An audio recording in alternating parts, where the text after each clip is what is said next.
Halo, selamat pagi semuanya.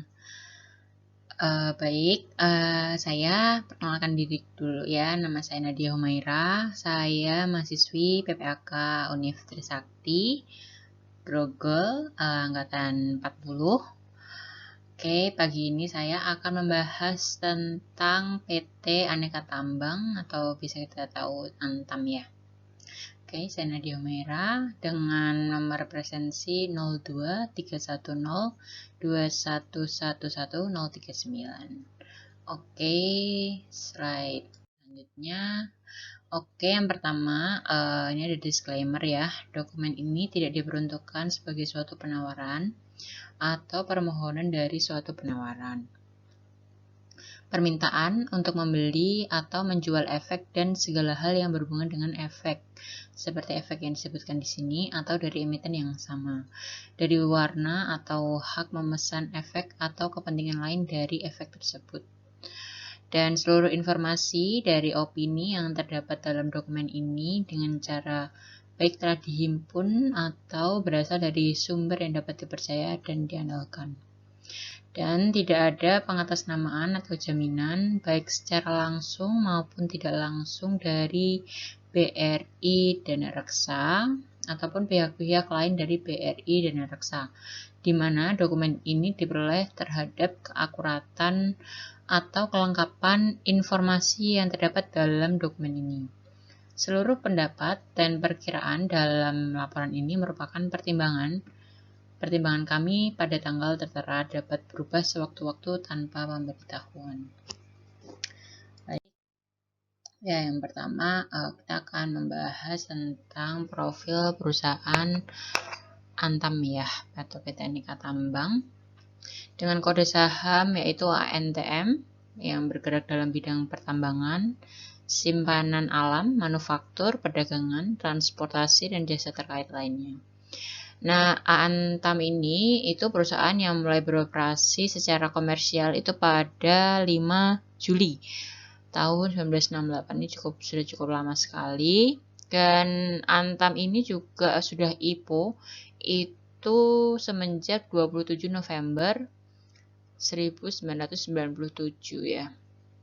Untuk IPO price yang pertama itu dia di harga 1.400 ya rupiah. Kemudian kita slide ya.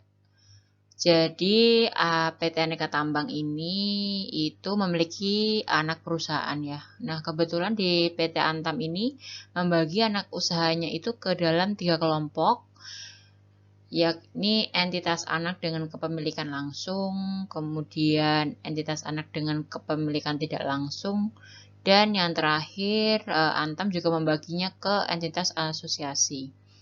Untuk entitas anak dan kepemilikan langsung ada beberapa ya yang kita ketahui, itu Antam ada Asia Pacific Nickel, kemudian Indonesia Coal Resource, Antam Resource, Mega Citra Utama, Abu Kijaya Stainless Indonesia ya.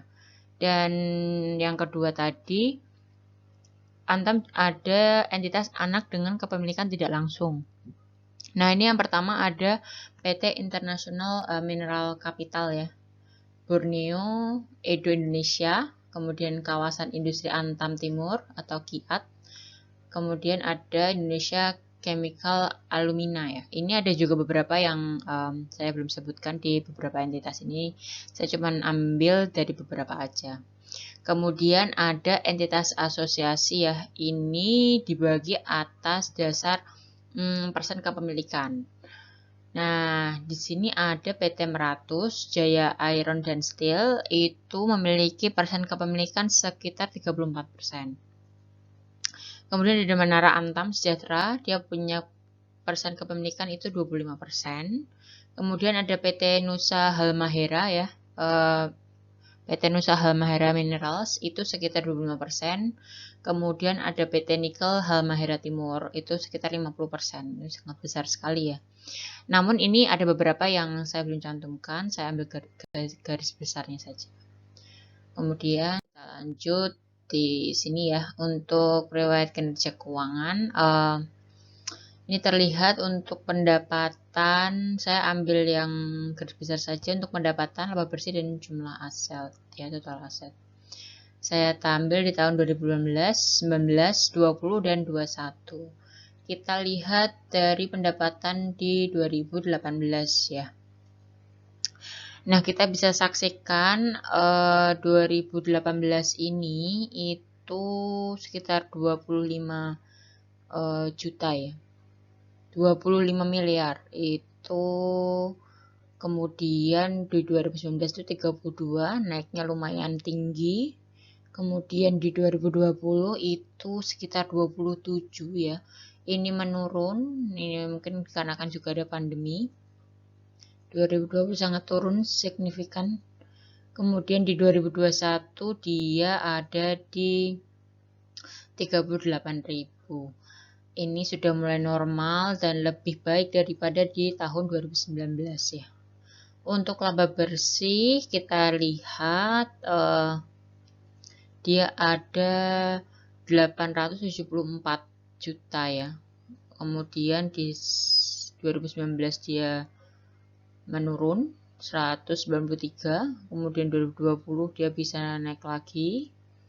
Namun di 2021 dia lebih naik dari signifikan, ini berarti sudah mulai stabil di tahun 2021. Kemudian di aset dia ada 33 miliar ya. Kemudian ada 30, kemudian di 2020 dia sangat turun drastis sekali di 86. Kemudian di 2021 ini dia mulai normal kembali, lebih baik daripada 2019 di 32 ya. Terlihat ini sangat fluktuatif sekali, tidak stay. Kemudian ini karena 2020 ini karena memang ada pandemi, jadi dipastikan saham-saham juga pasti akan menurun dan riwayat kinerja keuangannya juga pasti menurun. Baik, kita lanjut di rasio keuangan. Nah, kita akan melihat di ROA dan ROE ya untuk 2020 dan 2021. Di 2020 dia itu ROA turun kecil sekali di 3,7, kemudian di 2021 dia besar ya, meningkat ya di 5,8. Ini sangat membaik, jadi kinerjanya sudah lumayan meningkat ya. Untuk ROE-nya itu di 6,04, namun malah di 2021 dia menurun. Yang pastinya pandemi efeknya memang sangat luar biasa. Kemudian kita akan bahas lebih lanjut di income statement ya. Untuk pendapatan di anualnya ya, tahunan 2020 dia di 27 ya, 0,372. Kemudian 2021 ini 38. Namun untuk forecastingnya, jadi kita ambil dari sumbernya BRI ya, BRI Dana Reksa. Dia memforecast itu sekitar 40,177. Dan untuk COGS ya, HPP itu dia di 22. Kemudian di 2021 itu dia di 32 dan 2022 itu di 30.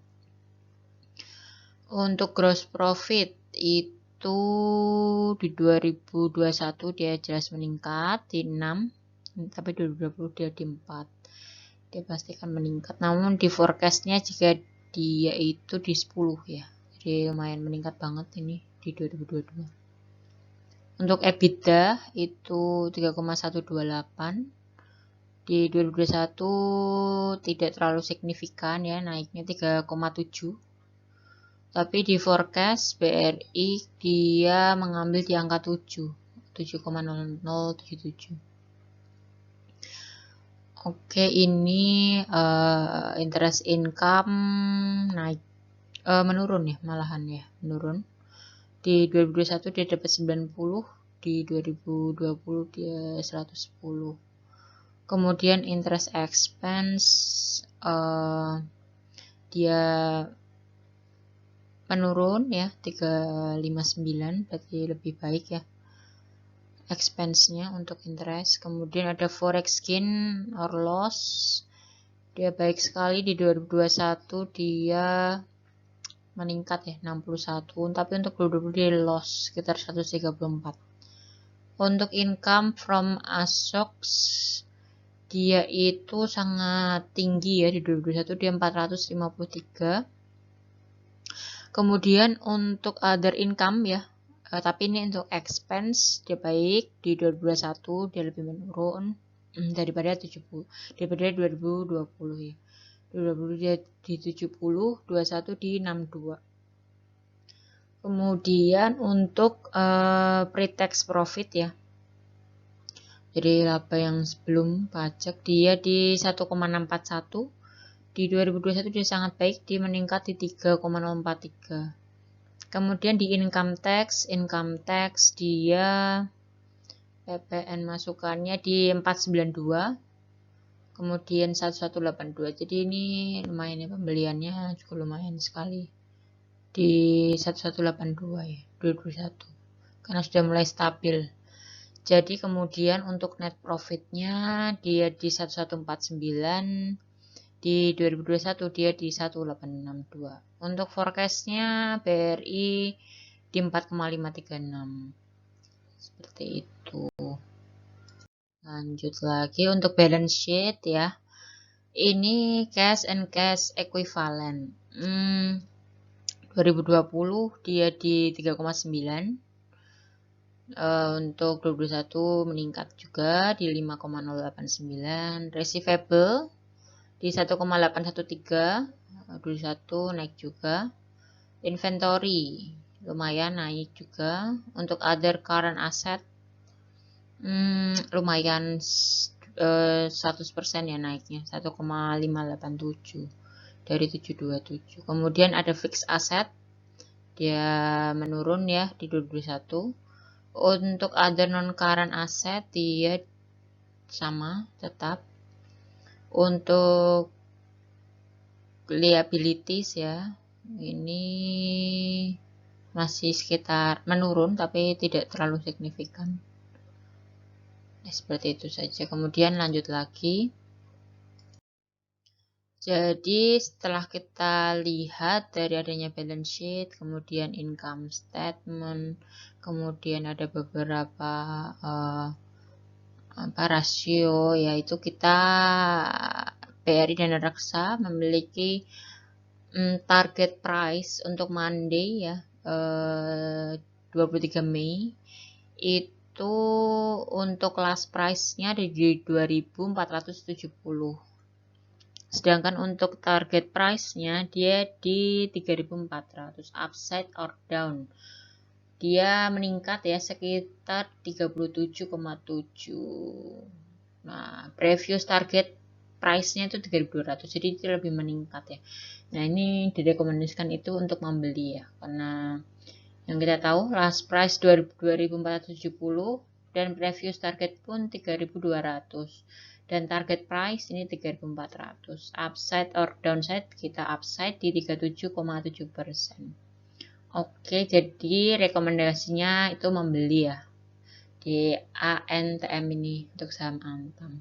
Ya, seperti itu saja analisis singkat untuk highlight di finansialnya dari segi teknikalnya seperti itu. Baik, kita akan bertemu lagi di minggu depan. Saya akan menganalisis dari perusahaan yang berbeda dan dari segi teknikalnya juga masih. Oke, terima kasih. Selamat pagi semuanya. Salam sehat dan selalu semangat. Terima kasih. Jangan lupa selalu subscribe ya untuk kita tahu lagi beberapa YouTube dari saya. Oke, thank you. Selamat pagi.